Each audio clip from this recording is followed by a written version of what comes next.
Good morning, everyone. I'm Patricia Lester, and I'm so pleased to welcome here today to the UCLA Child Psychiatry Grand Rounds in the Department of Psychiatry and Semel Institute. Today's presenters, Dr. Natalia Ramos and Dr. Liz Ollen, who are the directors of the UCLA EMPWR Program in the Division of Population and Behavioral Health. Dr. Ramos is a board-certified child, adolescent, and adult psychiatrist and an assistant clinical professor at the David Geffen School of Medicine. Dr. Ollen is a licensed clinical psychologist whose primary specialization is acute and complex developmental trauma. Together, they oversee the clinical education and research activities of the EMPWR program, a program started in 2017 and really one that has grown and had an increasing impact both within UCLA and across the community. EMPWR is a subspecialty mental health teaching clinic that focuses on trauma-informed and trauma-focused services for LGBTQ folks across the lifespan. As many of you know, there has been a growing rise of anti-LGBTQ legislation around the U.S. over the last few years. Here in California, several school boards have recently voted to out students to their parents if they use name or pronouns different than those assigned at birth. Suffice to say, LGBTQ youth and their families are facing many stressors, all of the challenges of growing up, adolescence, young adulthood, and then also navigating pervasive stigma and discrimination. Today, we will learn more from the EMPWR team about how to support LGBTQ patients and their families in our clinical and research work. Welcome, Natalie and Liz.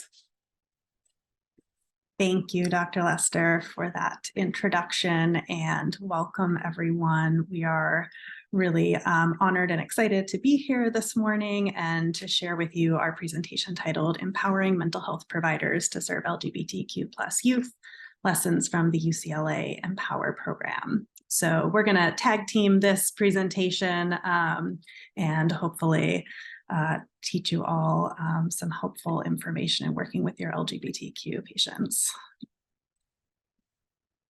All right, now I might need next slide. Natalie, it doesn't look like I'm.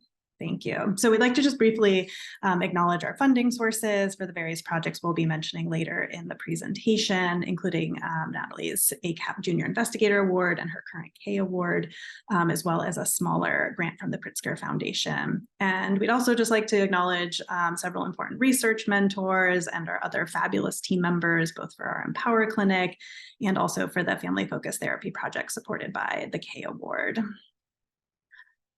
So we've got a couple of learning objectives today that hopefully we will be able to share with you all. First is to describe at least two current challenges facing LGBTQ youth, state the basic tenets of LGBTQ affirming trauma-informed care, give examples of available affirming evidenced interventions, and lastly, to learn at least one new strategy to become more effective in communicating with LGBTQ+ youth and or their caregivers. So a little bit of a roadmap here for our talk today, including a review of the changing landscape of stressors for LGBTQ youth, what evidence-based care is available for LGBTQ youth and their families, and information on our EMPWR interventions and research. And we will save some time at the end for some Q&A. So please do put your questions in the Q&A part of the presentation. So it's important to note that the longitudinal data sets on mental health and physical health outcomes for our trans and gender diverse youth do remain relatively limited. And this is in large part due to the exclusion of gender identity data from major federally funded initiatives. It's just a question that's not often included. So we just don't have that information oftentimes. The data that we do have on trans and gender diverse youth and their families come largely from community-based surveys, university-affiliated research projects. And many of these studies are considered scientifically rigorous and well-designed, especially in light of the methodologic challenges that are often associated with studying marginalized populations who are often excluded in general, both from research settings and from health settings. So please just keep in mind that, the existing research data do fail to capture the experiences of some of the most isolated and vulnerable trans and gender diverse youth in the United States. In particular, our trans and gender diverse youth of color and those living in more rural locations as well. So I'm going to turn it over to Natalie, to Dr. Ramos here to give us a little bit of this roadmap and turn it over to you. Cool. Morning, everybody. Thanks for being here. So we're going to kind of quickly look through some data trends and just kind of see, talk a bit about generational shifts and trauma-informed principles that we apply. And then we'll tell you more about specific interventions that we're offering at Empwr and recommend. So, I mean, this slide kind of explains itself, but basically is a reminder that if you look at population data, you really are seeing this trend towards LGBTQ identities, towards queerness, towards trans and gender diverse identities. It's interesting to look at this data because you see this almost 2-to-1 ratio throughout different population surveys that you can look at. This one's a few years old now and doesn't capture Gen Z, but you can sort of see this like kind of persistent trend towards folks identifying as more LGB and also as more gender diverse. And this is sort of one example of a breakdown of identity words that folks are using to describe their gender. I guess also just one tip for this, if you add 6 to these numbers, you'll get the ages of everybody right now. So us elder millennials are now 40. There's a big trend towards non-binary identities, and I think this is a concept worth highlighting because it's perhaps somewhat newer to some of us that have been practicing for a long time. We really recommend this model of conceptualizing gender with our patients, so sort of moving away from this binary meaning male, female, or somewhere in between, to this more holistic, kind of helpful framework of gender spectrum. In terms of legal recognition for this, about 20 states identify non-binary identities, legally speaking, and about 15 states allow non-binary or X markers on birth certificates. California is included in both of these, so these are options for our patients. If you look a little bit more about population data for Americans that identify as non-binary, here's sort of a sample of that data from the Williams Institute here at UCLA. You basically see that around 11% of LGBTQ identified adults identify as non-binary. And again, you see the shift towards younger folks identifying as sort of more gender diverse or less with the traditional stereotypical male-female binary. You can also see from these data that there's, quite a few Americans that identify as non-binary and LGBTQ in general. So these are pretty large patient sets that we see.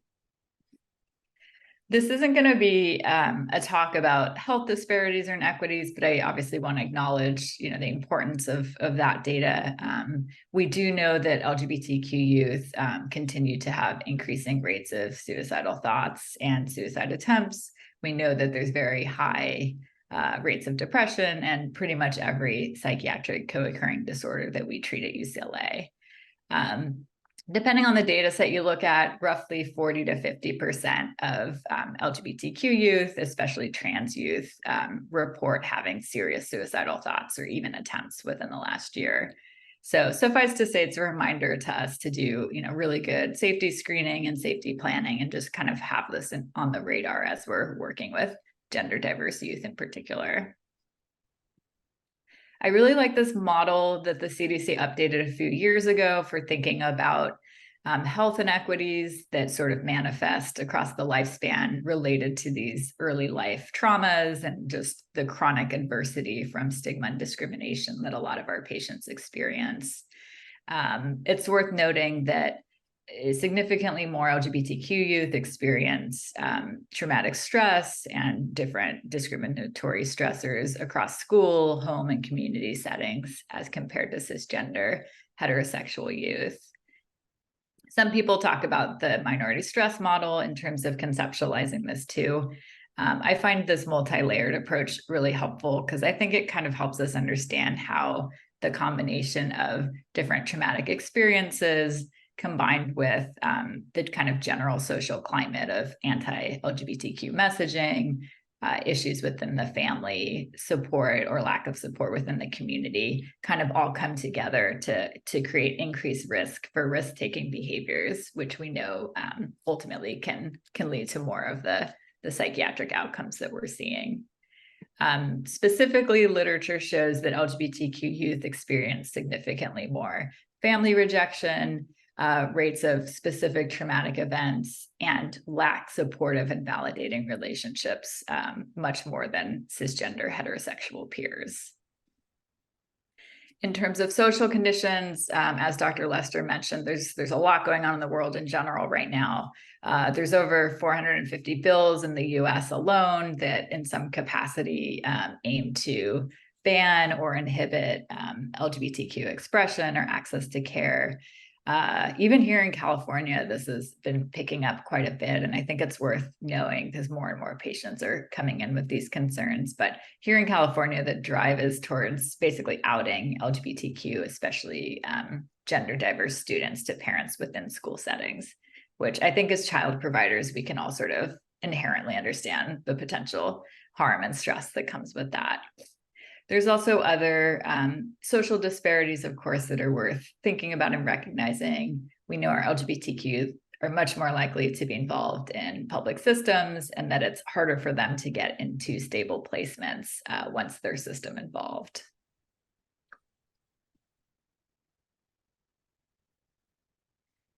We put together this sort of simplified model of our approach and sort of in general approaches we recommend to working with LGBTQ youth.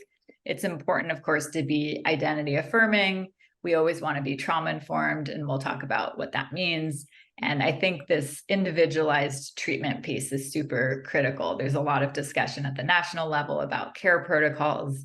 And really, we know that simply put, each of our families and each of our youth that we're working with has very individualized specific needs that we want to be attuned to. So in terms of affirming principles, this is kind of the core set of values and tenets that we follow. These are, pretty mainstream nationwide, although there's obviously been a lot of debate at the national level about some of this. But the basic tenet to keep in mind is that everyone has a unique identity. Experiences of gender and sexual orientation can vary within individuals. They can also vary across the lifespan and over time. We know that gender is much more complex than we often sort of think about it in Western societies. We know that it involves biology. It also involves a lot of social context and socialization and child development influences. So I think in terms of being affirming, it's always good to be open and curious and thoughtful, try to avoid assumptions, kind of educate yourself about the basics like we're doing today, and be really attuned to the language, both verbal and nonverbal, that you're using with patients to communicate that you want to learn more about their identities. I've already highlighted this individual piece, but obviously each patient has their own experience. We like to say that if you've treated or met one LGBTQ patient, you've treated or met one LGBTQ patient. So we don't want to generalize across cases or anything, but in general, creating a safe space, being curious about individual goals and different symptoms that are potentially interfering with people's lives or functioning. And then we know that, again, from all the health inequities data, that LGBTQ patients generally have a lot going on. There's usually multiple co-occurring things happening at the same time. We also know from the trauma literature that most folks with trauma syndromes have at least one other psychiatric diagnosis or psychiatric challenge. And then lastly, we won't go too deep into trauma-informed principles because that really is kind of its own lecture. but basically understanding how trauma impacts behavior, how trauma impacts the way we function in the world, how trauma impacts us across development and across the lifespan. Some of the key principles we really try to emphasize and fall back on are shared decision-making, creating trust, and really prioritizing safety and collaboration throughout these care settings. And then lastly, here's kind of a model of key resilience factors. There's obviously many, many different types of resilience behaviors and resources to work with folks on, but these are some of the key ones that we target and empower. We know from the pretty robust body of resilience literature that family and social connectedness is really important.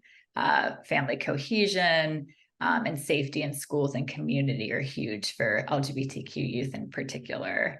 We know that youth that feel connected to families, schools, or their community tend to feel much better and tend to have lower burden of things like depression and minority stress and so forth. Specifically with LGBTQ youth, because of the literature based on this, we focus a lot on family support and decreasing family rejecting behaviors, because those have both been shown to have huge, huge impacts on LGBTQ youth's mental health. Okay, so given the complexity of the challenges facing some of our LGBTQ patients, it can be helpful to think about resilience building across social systems in light of those key factors for resilience that we just reviewed. And so in other words, we can use this research on resilience to strategize on how we can, bolster individual skills and relational supports for LGBTQ youth and their families. So using these known resilience risk factors to develop interventions at the individual level, we can consider things like opportunities to learn skills and coping strategies, opportunities to participate in meaningful activities.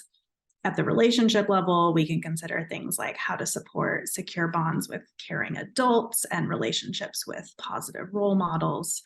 And then at the community level, we can consider ways to access positive activities and support systems. And while we can't necessarily directly target the societal level, what I find reassuring is that we know interventions at the individual, relationship, and community levels can offset some of that stress of what's happening at the societal level that maybe we have less control over on a day-to-day basis. So in our Empwr program, we are really aiming to provide, multi-layered treatments, knowing that our LGBTQ patients come in with really like a wide array of goals and challenges and stressors. And so in our program, we're offering individual therapy. We have group therapy for parents/caregivers of LGBTQ youth. And then we have group therapy for LGBTQ youth themselves, as well as a family-focused therapy project, which we will also share a little bit more about later. And so Empwr operates like most of the academic clinics here at UCLA and elsewhere, with research and education and direct service as our focus. So through this model, we're really trying to train the next generation of affirming providers in psychology and psychiatry. And just a note about our model that I like to mention is that we don't necessarily believe that all LGBTQ clients, should receive care at a subspecialty LGBTQ clinic, but rather our hope is that our trainees will become competent in serving, in providing affirming interventions, so that when they go back to whatever their clinical subspecialty is, they'll be able to serve all of their clients regardless of gender identity or sexual orientation, and they won't feel like they have to say like, oh, my client just came out as LGBTQ, I need to refer them elsewhere. I can still be affirming and provide the care that I was providing before. Next slide, fabulous. Okay, so I'm going to talk a little bit about our group interventions, the first of which is our teen resilience group. So this is a manualized intervention that we have for 12 to 17-year-olds. Anybody who identifies as LGBTQ or folks who maybe are questioning or exploring those identities are welcome to enroll. It is based in cognitive behavioral therapy, and we actually call it a class more than a group. It's very much a interactive and developmentally tailored didactic approach. So there's a combination of both individual and group activities during the class, and that we assign practice between sessions for the teens to, utilize the interventions that we're teaching them in between the sessions. And with the onset of COVID, we, pivoted this to being all telehealth, which we've actually continued due to the increased reach that we have. We, are able to enroll a lot more youth. We're able to enroll youth who wouldn't have been able to access the program otherwise because they weren't able to get to, West LA on a weeknight evening. And so we've really decided to continue that because we've had, the reach of being able to access so many more youth. And that's been, a really positive silver lining of things transitioning online for COVID. There's a question of, this idea of like, what's the role of social cohesion of like the group? We know that's actually a big piece of it. We can provide some skills and strategies, and that's all good and well. And, the social component of it has also a really powerful impact. We know that the youth are able to connect with each other. Some of them, might not have other LGBTQ friends, or maybe they don't feel affirmed by their peers. And so that can be a really powerful part of our intervention as well. This group is a 8-week intervention. So we meet weekly for 8 sessions for 60 minutes. And the group originally was developed to be delivered by non-professionals in community settings. And so the goal for this intervention is to be implemented within community settings so that, if somebody can't get access to, care at UCLA, that they may be able to have access to the group at, a local community center. So it doesn't necessarily have to be a licensed mental health provider. The groups are manualized in the sense that we have a manual that a facilitator or counselor could use as a guide. So it's really meant to be easy for folks to be able to implement. So this is just like a brief overview of our content. I won't go through sort of the details of this specifically, but you kind of get a sense that there is really a focus on mood recognition and regulation, increasing support from others, assertive communication, goal setting. It's really meant to be a strengths-based intervention. So we're focusing a lot on what youth have as their own personal strengths as well. And as you can see here, we have a pilot project that we did. This was 2017 to 2019. This was supported with Dr. Ramos's Junior Investigator Award from ACAP. So we ran a pilot project with a pretty high completion rate, which, more than half of our youth were returning for our 6-month booster session. And generally and anecdotally, the intervention is pretty well received. Teens tend to enjoy it and, tell us that they find the group helpful. And so we recruited from outpatient clinics, LAUSD middle and high schools, and a large LA County LGBTQ conference. And we were looking for youth who were reporting mild to moderate depressive symptoms. And we ultimately enrolled 21 teens over 3 different groups. And we were able to collect both parent and youth baseline measures, post-treatment, and 6-month follow-up data on depression, anxiety, trauma, and family functioning. And the results of that showed that there was a significant change in depression scores from pre-treatment to post-treatment with a pretty moderately large effect size, but we didn't see any change in anxiety or trauma or family functioning, and more on that in a moment. But notably, our pre-treatment teens, about half of them, about 48%, endorsed item 9 on the PHQ, which is the suicidal thoughts question, and that dropped down to about 14%.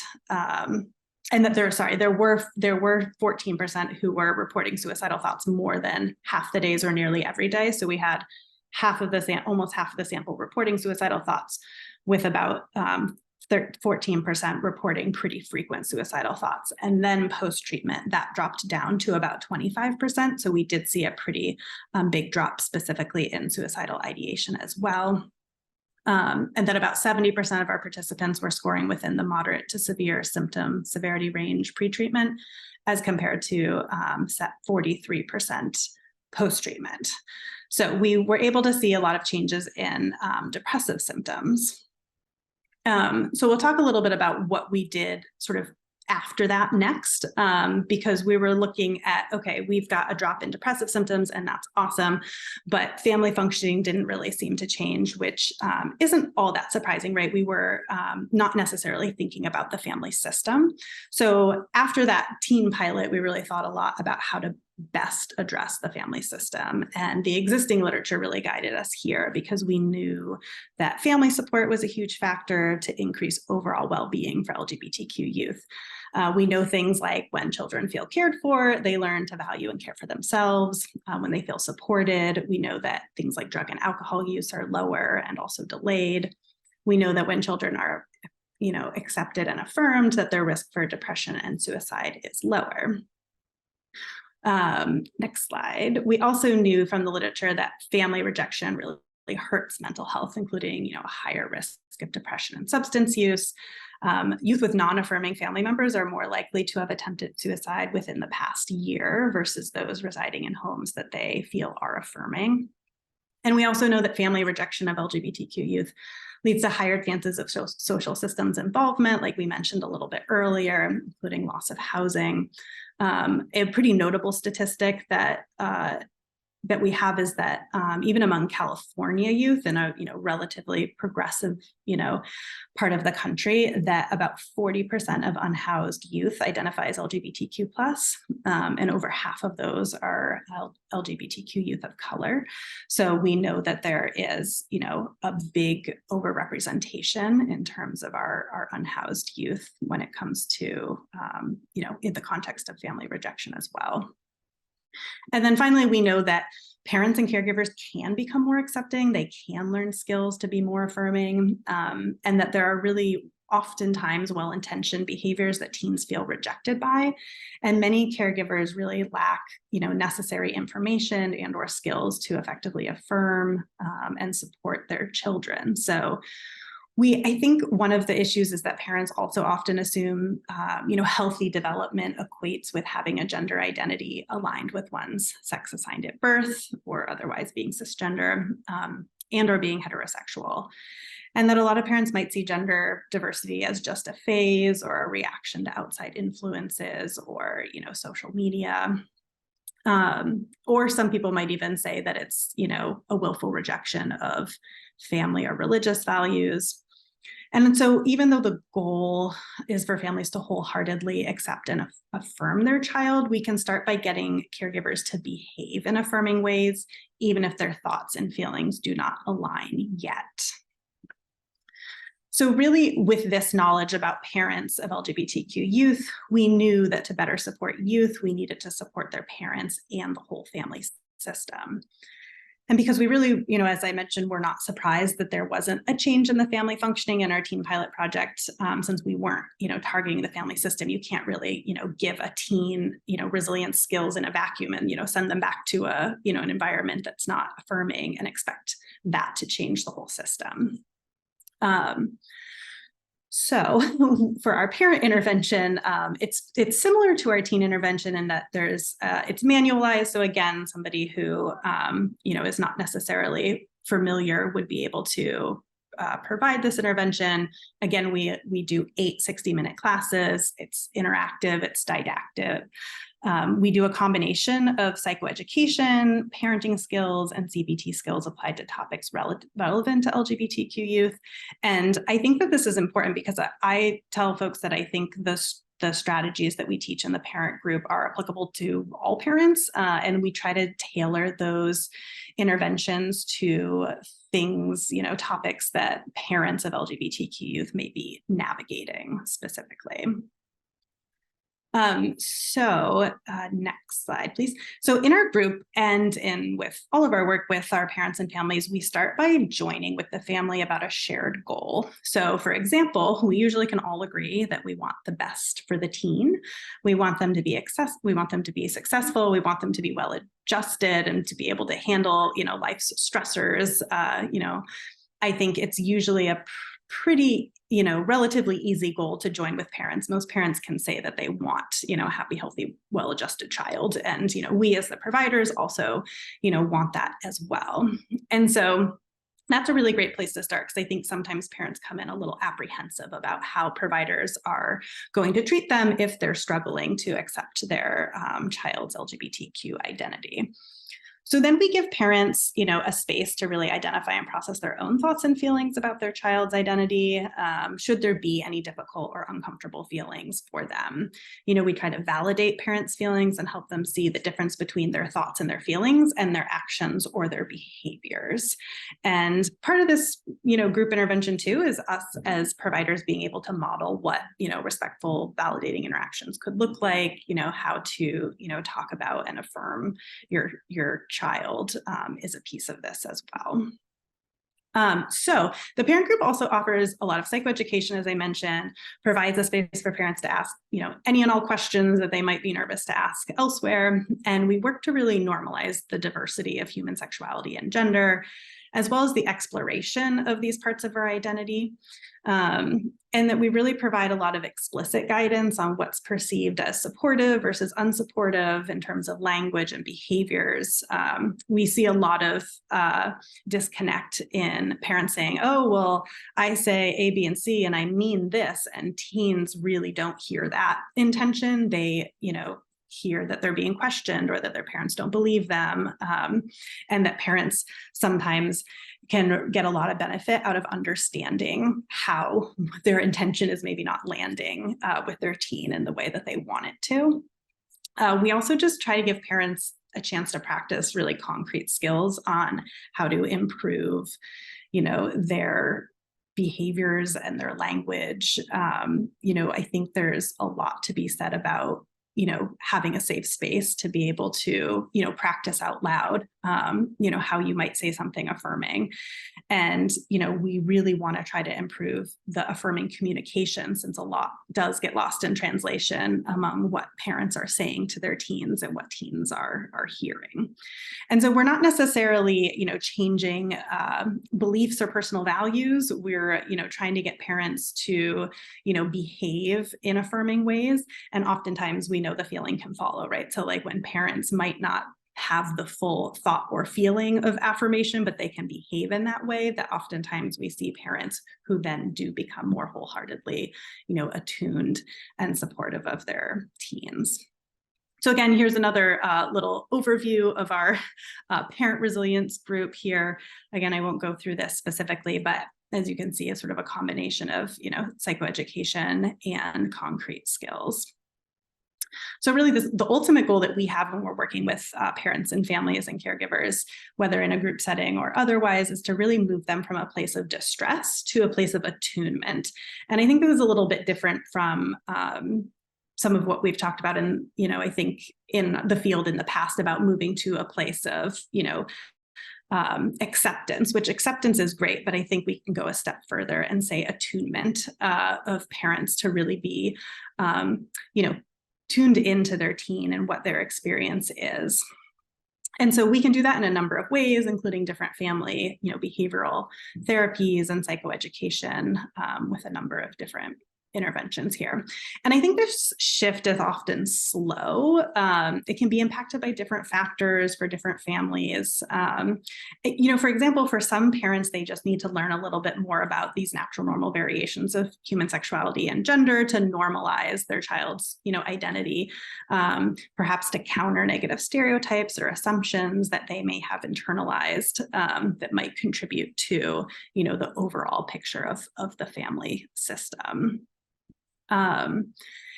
Another thing that I think is that a lot of times providers come to us and ask about, in our trainings and otherwise is, how do we support our teens while also balancing, a parent who might see us as being quote unquote encouraging or, perhaps alienating the parents, right? If you've got a lot of support in the corner of the teen, like, is there potentially an alienation of the parents or caregivers? And I do think that we need to be thoughtful of these issues. It's in particular why I think it's really important to do that joining at the very beginning with the parent, right? To find whatever that mutual agreed upon goal is that, parents have for their teen, and to convince them, right, that we have the same goal, that we want the same things for their teen, and that we have, some knowledge and information, based on the research on how we can best support our teens to get to that outcome that the parents are looking for. So again, giving parents that space to really reflect on their own thoughts and feelings can be a really powerful part of that as well. So we've been running the teen and parent groups for about 5 or 6 years now, I think. We're always considering ways in which we can continue to advance this work of supporting LGBTQ youth and their parents and their caregivers. One of the populations that we have on our mind a lot is LGBTQ youth who are overrepresented in foster care in LA County in particular, but also all across the country. There's a study from a couple of years ago showing that about 19% of youth in foster care in LA County identify as LGBTQ, and we have a number of reasons to believe why that could be an underreport. And we know, as we've mentioned briefly, they have, worse outcomes in the system in terms of permanency. So given that we know how important parent and caregiver support is, we know there's really a huge need to support prospective foster and adoptive parents to meet the need of LGBTQ youth in child welfare. Briefly here, we just have a couple of bullet points on a project from some funding we got from the Pritzker Center to do a focus group on prospective resource parents, identifying just really like the needs and barriers of fostering LGBTQ youth or who are technically considered one of the, quote, hardest to place youth, along with sibling sets and youth of color. And so we know there's a lot of great applications and expansions of our parent group. For example, right, if we could, implement this intervention in supporting prospective resource parents, we think we could help contribute to that need of LGBTQ youth in child welfare. So stay tuned for additional future work on that. And so I'll turn it back over to Natalie to talk a little bit more about the FFT project that we've got going. So another arm of interventions that we are focusing on a lot right now are the teen parent dyadic and family systems layer. Again, we know that we can sort of influence teen behaviors and feelings and thoughts and parent behaviors towards their teens. A lot of families we're finding really benefit from, more family-focused therapy. I've been very lucky to work on this adaptation through the ACAP NIDA K-12 program. Basically, the overall purpose of this is to adapt FFT specifically for families with transgender and gender diverse youth that are experiencing high depression symptoms and are at risk of substance use disorders in adulthood. There's prior literature, of course, from Dr. Miklowitz and his colleagues about FFT efficacy for mood disorders and now early psychosis syndromes, and I won't go through that today, but we know that FFT is very effective for mood disorders, and we're working to see if we can adapt it to be helpful for families with these unique challenges and stressors related to youth gender identity. There's a lot of literature, of course, on the influence and the interplay between depression and adolescent substance use. Briefly put, we know that one fuels the other and that substance use makes it harder to treat adolescent depression and achieve remission of depression. So we're really working with a cohort of youth that are either early substance users or have high depression symptoms that are at risk for using substances as one of their coping strategies. We know basically that the longer we can delay youth substance use, the better. These youth will do much better in adulthood. And most adults with substance use disorders began using as teens or adolescents. Here's a little bit about the project itself. So I spent the first couple years doing a really detailed development adaptation. We are currently in phase 2, which is our open trial of 12 sessions of the adapted FFT protocol. I will quickly walk you through what we learned in phase 1, which was our qualitative study. I find some of this to be really interesting because it kind of hones in on some of the things Liz mentioned about how parents and teens perceive even the same interactions and the same behaviors as like very different. So we did a small focus group and survey project and did a thematic analysis. We had specific open-ended focus group questions relating to family dynamics and different perceptions of what was, going well within families and what teens felt hurt by or rejected by. We've also created a youth advisory board that is present throughout the study. We have a group of awesome young adults that have lived experience as trans and gender diverse folks, giving us input and feedback and kind of guiding our principles throughout the study.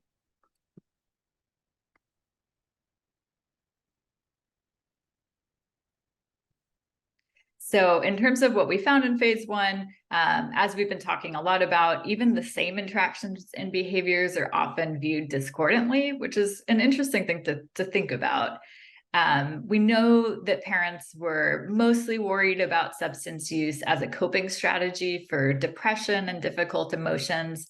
These, again, were California parents, mostly Southern California and San Francisco-based parents in this case. Fairly nonchalant about things like cannabis use overall, but very concerned about youth using it as coping strategy, which I found interesting. And then again, there were these specific behaviors that parents kind of named as feeling like they were doing a good job and being affirming and supportive. And on the other side, in other words, the other focus group, which was with the youth, we were hearing about those same behaviors, but from a really different perspective of not feeling supported or affirmed. So all of this information basically helped us tailor the education, family communication, and problem-solving aspects of FFT to this new population. In case you're sort of interested about the specifics of that qualitative data, here's kind of a few of the themes that emerged in multiple participants. These were some of the things that youth felt were needed to improve their relationship with their parents. Youth did not want to be teachers for their parents. They wanted their parents to sort of get the basics and try to get them. And youth were very, very attuned to comments and jokes and just sort of attitudes about gender and sexuality within the family system. And then youth, like parents, actually, this was pretty concordant, identified substance use as like a coping strategy for when they felt bad. Parents, as most of us probably see in clinical care, express confusion about gender identity, all that language about, sort of where it comes from and whether it's permanent or a phase and what to do about it. Parents are, pretty attuned to social media and peer influences, just kind of based on the media's reporting of this. So those themes came up a lot. And then there were a lot of specific conflicts about decisions related to social and especially medical transitions in the family. Here's a little bit about our youth advisory board. Again, this is something we've really prioritized and added to this phase of our intervention work. Again, the idea is to get community youth voices really involved in the FFT protocols itself, but also kind of overseeing the study and sort of keeping us, honest and giving us open feedback about what's helpful or potentially, not affirming for folks involved in study recruitment. We also offer individual and group mentoring for these youth, which has been really cool. I've been getting to know some youth that are coming out of college and going into public health careers and so forth. So that's been kind of a unique and really neat aspect of this as well. And then here's just a quick plug for our open trial. We're currently enrolling for this. We have about 5 families enrolled currently. Basically, we're looking at a variety of symptoms and measures, pre-treatment, post-treatment, and then 6 months out. There's a qualitative and quantitative aspects of this study. In terms of who to refer, we basically include anyone 12 to 24 that is not cisgender. We know that youth have a variety of gender identities and all of those are welcome. And then again, we're looking for youth that have active depression symptoms and have some substance use risk factors. And of course, as with any family intervention, we need some, baseline buy-in from parents and youth both to participate. And then here's just a little bit about kind of what we're looking at in the pilot and eventually our RCT. We're really trying to see if we can create any movement in depression in particular, but also substance use escalation, and then of course, perceived family conflict, which is a key target of family-focused therapy. Theoretically, we're hoping that the psychoeducation, enhanced communication, and problem-solving conflict resolution skills that are specifically tailored to issues and topics around gender and substance use and youth depression will really help reduce the conflict within the family system and improve kind of the overall family environment. Again, we know that elements of family cohesion, family support, and decreasing perceived family rejection behaviors can really help mental health for LGBTQ youth. So we're really hoping to shift the family towards more of a buffer towards other, external discriminatory experiences youth are facing in society. Just a quick overview / reminder of what FFT encompasses. So again, the psychoeducation has been adapted to be much more specific around gender and substance use. And then families are getting a lot of practice and specific skill building around communication and problem solving as it pertains to kind of the whole array of common day-to-day stressors facing their families, and specifically in regards to gender identity stressors. I won't go through these at length, but just sort of an example of some of the handouts we use in FFT for psychoed. I'm also happy to share these with anybody that wants to use these clinically. But we basically provide a lot of psychoed about, substance use and now about gender-related stressors to help youth and parents kind of better understand on the same level what the youth experiences are. And then, of course, communication training and problem solving are both huge aspects of this intervention and can really shift the underlying family environment. So next year, we hope to move into more of an RCT to, kind of dig in further to this project. Right now, we're recruiting for the open pilot. So if you have anybody that you recommend for this, please feel free to send them our way. Here's the contact information for this study. I'll also quickly add that we are enrolling folks for the teen group and the parent group that starts in January. So if you have anybody on your radar that you think would benefit from any of these interventions, please send our way. So in conclusion, I think, it's hopefully abundantly clear to everybody that increasing our parent and caregiver support and, just addressing the whole family system is really a huge resilience factor for LGBTQ youth. And we can't really, try to support them in a vacuum. We need to consider the family system, and that we have a number of interventions that, to work with parents and caregivers and families. And so hopefully some of these are helpful resources to consider.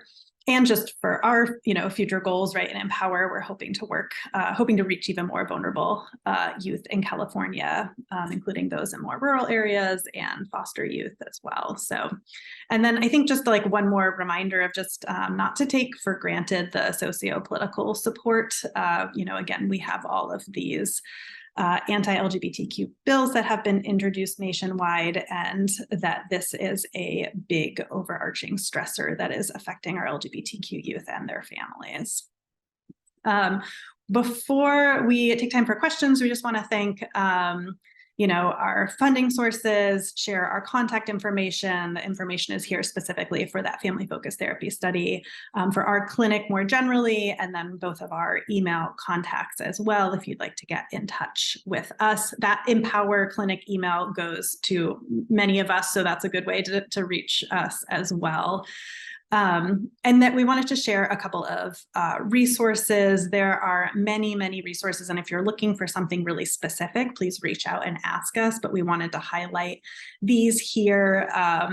The main one being Wellbeing for LA Learning Center, which is our, part of our work that we do with Empwr is, providing a lot of curriculum development and training for our partnership with VMH and, providing trainings for LA County folks. This is a site that has a huge wealth of information on many, many topics related to resilience and well-being and mental health. And you can find a lot of topics on LGBTQ folks. We have a lot of handouts, sort of like single page tip sheets that are really quick and easy to access, some videos, some longer trainings.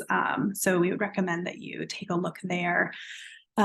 There's a couple of other great resources here. APA has some guidelines that have been put out. And we also would like to point out the World Professional Association for Transgender Health, that's WPATH, if you've heard of them before, who is essentially the biggest professional organization related to trans and gender diverse health and well-being. And so they have a lot of great, resources through that organization as well.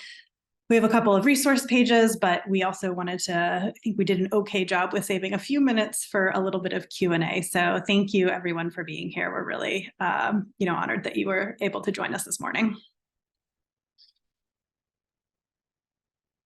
Thank you, Dr. Ollen and Dr. Ramos. That was an incredible presentation. It was just very thoughtful, and I think gives an overview of the scope of the work that you're doing. And I know that there is so much more, kind of that one could dive down into with each of these areas. I wanted to, I'm going to be just sort of moderating the questions and comments as they come in. And I want to encourage everybody who's watching to submit questions to our two presenters here today. I was curious, and maybe this is a question for you, Dr. Ollen, about the class, and that you described developing a model that could be integrated into community. And it sounds like you have lots of ideas for how to do that, given the impact and need for this kind of curriculum and information and skill building for parents, given that you've really identified that family dyadic piece as such an important aspect to healthy development. I wondered if you could describe, how you're thinking about that, maybe particularly around child welfare involved kids, and what you would think would be the next step in developing that content. Yeah, absolutely.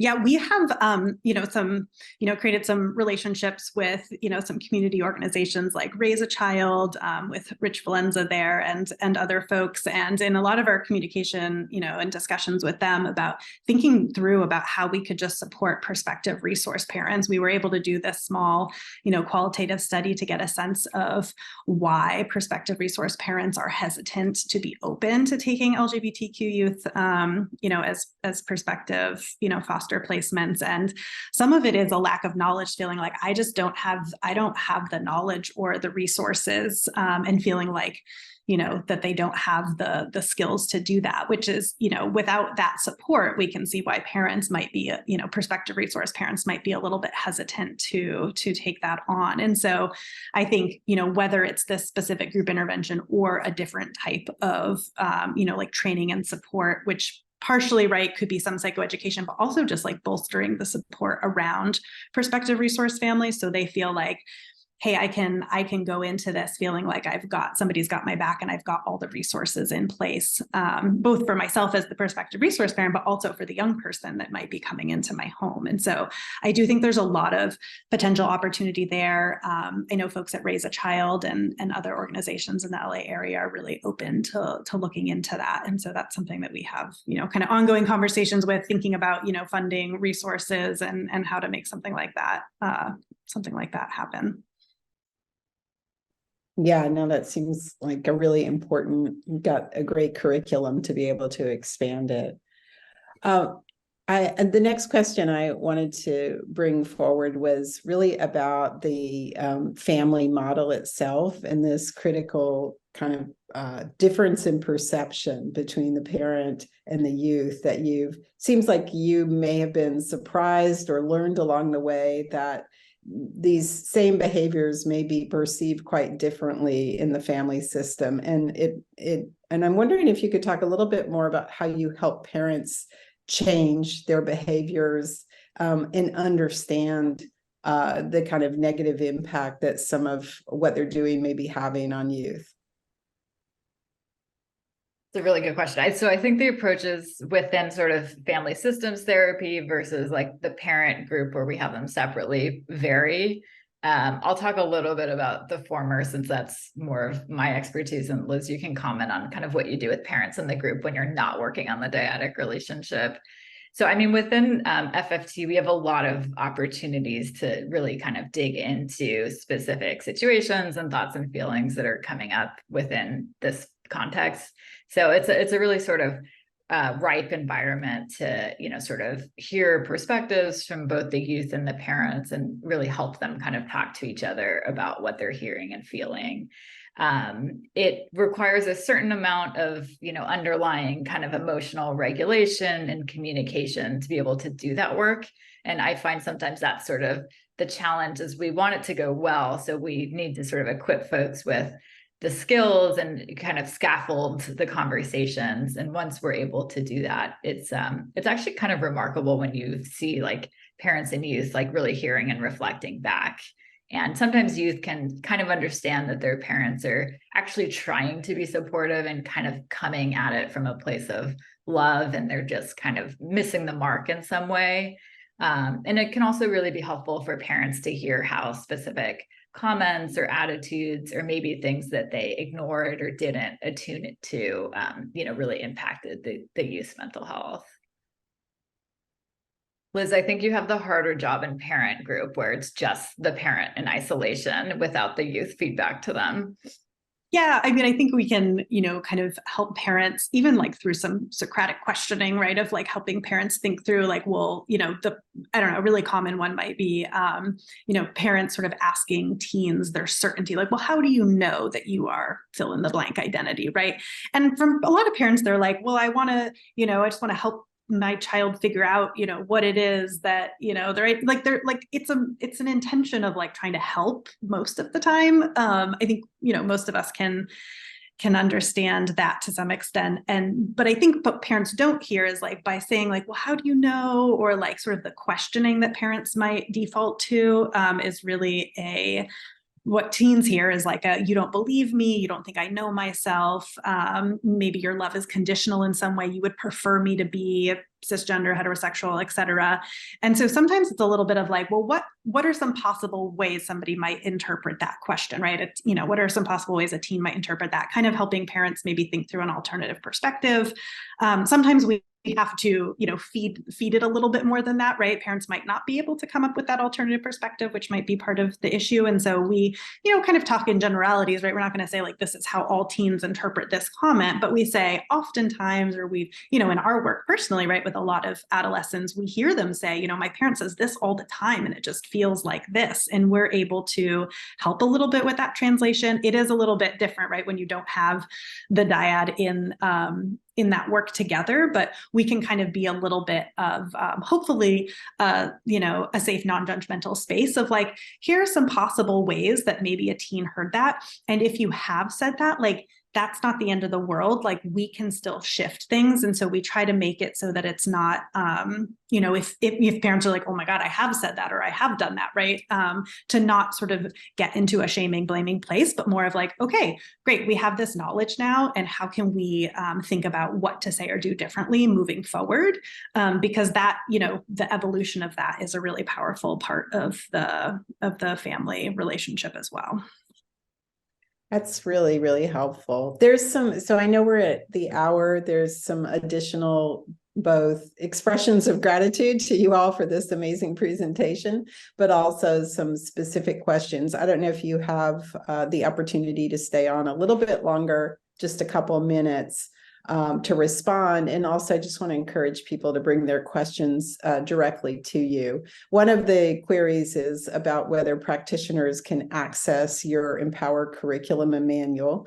So maybe you could quickly respond to that. And then also questions about how this work fits into non-specialty clinics. Can you talk about how you might build buy-in from parents to think about adopting affirming behaviors, even if not aligned with thoughts, in settings where parents are not actually seeking care in a clinic like yours? So I think I had that on my mind too as a question to get sort of pick your brains about. So I don't know if you can stay on a couple minutes more and respond to these last questions.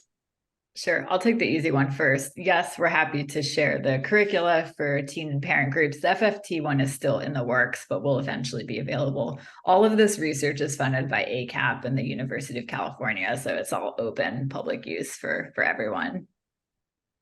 Yeah, and I'll try to quickly answer the second question. I think, we do certainly get a selection bias, right? Like parents have to have at least some level of insight or some level of affirmation to, get connected with our program. And that being said, we still do see quite a few parents who are struggling quite a bit, but it is a different situation, right? When you are in a setting that's totally unrelated to LGBTQ, mental health. I do think that a lot of the same concepts can apply in terms of, joining with the parent, kind of identifying what the concern is, right? Like if it must, if it's coming up in some capacity in another setting, there's clearly some amount of stress or distress in the family, whether it's just the parent's distress or parent-child distress. So I do think that, again, coming back to that joining, finding that common goal that you have, and then to also part of that foot in the door is like, okay, well, if we have this common goal, maybe this isn't on your radar, but like supporting your child's identity might be one, way in order to move them towards this goal. This is what, kind of leaning back on, some psychoeducation on what the research shows us is supportive in helping us meet that goal of, our, happy, healthy, well-adjusted adult. And so I do think that a lot of the pieces can still be applied in settings that maybe are totally unrelated. Hopefully that speaks a little bit to that question and helps. I don't know, Natalia, if you want to add anything. Yeah, I'll just quickly add that I think anytime we're working with adolescents, we want to be sort of thinking about sex and identity development and drug use and kind of all, the adolescent stuff that we work with. So I don't think this has to be sort of like a separate piece. I think, sort of integrating and kind of creating spaces to speak with the youth and also with parents about kind of how parents are supporting identity development and also safety, right, throughout development. So that's kind of one approach I try to take that isn't like specifically like identifying the youth as LGBTQ or, in some way sort of pathologizing like the non-normative identity, but just talking about how parents talk about sex and identity development and, sort of that framework I think can feel normalizing. And, gender itself can be very diverse and can change over time for a lot of teens that are kind of establishing themselves. So if parents can kind of hear it from that perspective and learn how to support and kind of follow their lead, there's often sort of an adjustment, even if parents aren't necessarily pro-LGBT coming in.